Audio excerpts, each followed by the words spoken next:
ప్రియమైన దేవుని నామానికి మహిమ కలుగునుగాక. ఈ దినము దేవుడు ఈ ఉదయకాల సమయంలో మనకిచ్చిన మంచి వాగ్దానమును బట్టి స్తుతిస్తున్నాను. దేవుడు మంచివాడు, గొప్పవాడు,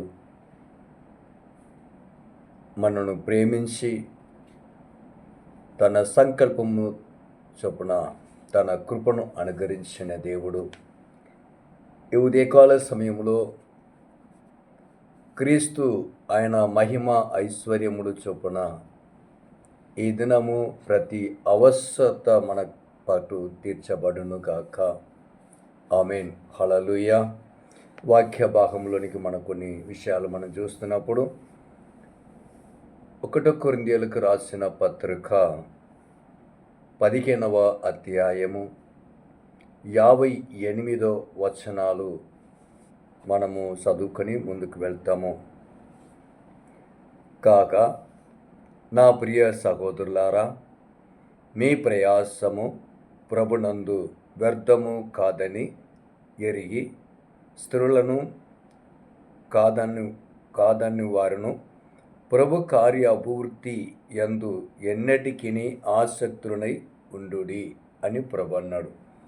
హల్లెలూయా. మనం ఎలా ఉండాలంటే ప్రభునందు ఆసక్తులై ఉండాలి. అంటే ఆసక్తి కలిగి ఉండాలని ప్రభు పేరట మనవి చేస్తున్నాను.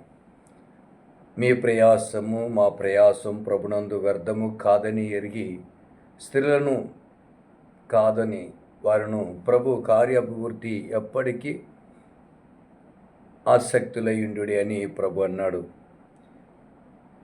మనము దేవుని సన్నిధానంలో మన ప్రయాసం వ్యర్థము కాకుండా ఉండాలంటే కొన్ని విషయాలు మనం ప్రభు సన్నిధానంలో ధ్యానించుకుంటాము ఈ ఉదయకాల సమయంలో.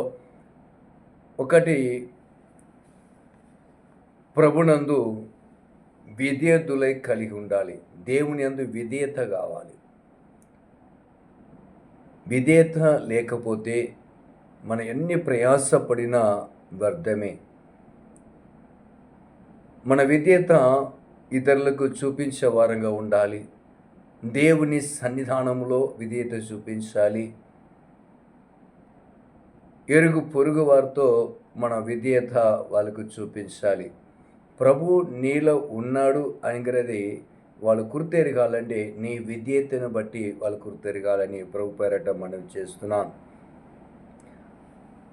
రెండోది, మనం చూస్తున్నప్పుడు ప్రభు యందు చేర్చబడిన వారంగా ఉండాలి. యేసయ్యతో కూడా చేర్చబడిన వారంగా ఉండాలి.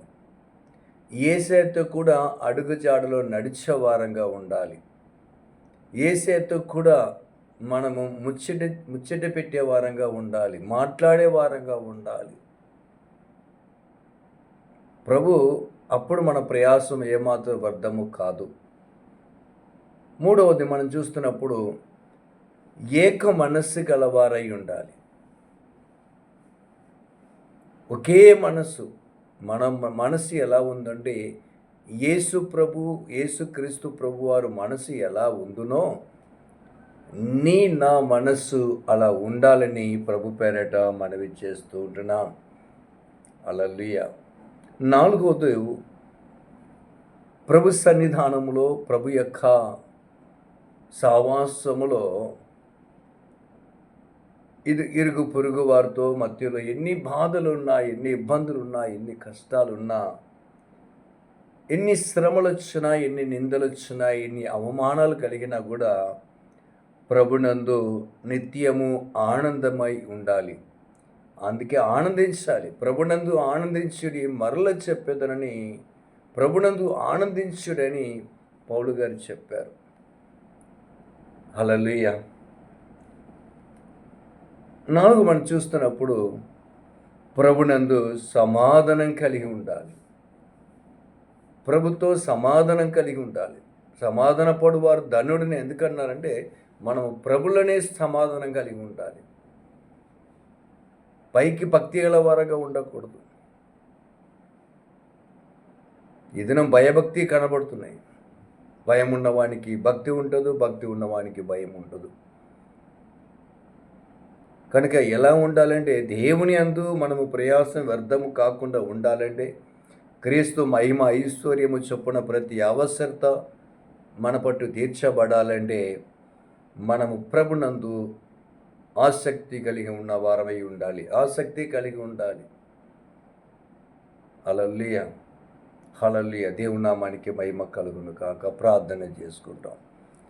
ప్రియమైన నా యేసయ్యా, నీకు వందనాలు. ఈ ఉదయకాల సమయంలో విత్తబడిన ప్రతి మాటలు ఎవరైతే వింటున్నారో, ఎవరైతే ఈ వాక్యాన్ని అయ్యా శ్రద్ధగా విని ఆలగించి వారు తండ్రి అయ్యా మనసు దాని మీద పెడుతున్నారో వారందరూ దీవెనకరంగా ఆశీర్వదించునుగాక. వారి సరిహద్దులు విశాలపరచబడునుగాక. ప్రతి దుష్ట దురాత్మ అంధకార కర్మ పిశాసు దయ్యపు శక్తులను శోధిస్తున్న దురాత్మ అంధకార చీకటి యేసు నామములో శపిస్తున్నాం. మంచి ఆరోగ్యము క్షేమము దయచేయబడునుగాక. ప్రతి అవసరాలు తీర్చబడునుగాక. చిన్న బిడ్డలు మొదలుకొని పెద్దవారి వరకు దీవెనకరంగా ఆశీర్వదించి నీ జ్ఞానంలో ఎదిగి ముందుకు సాగట కృప దయచేయమని ఆశీర్వదించమని నజరేయుడైన యేసు నామములో అడుగుచున్న తండ్రి, ఆమేన్.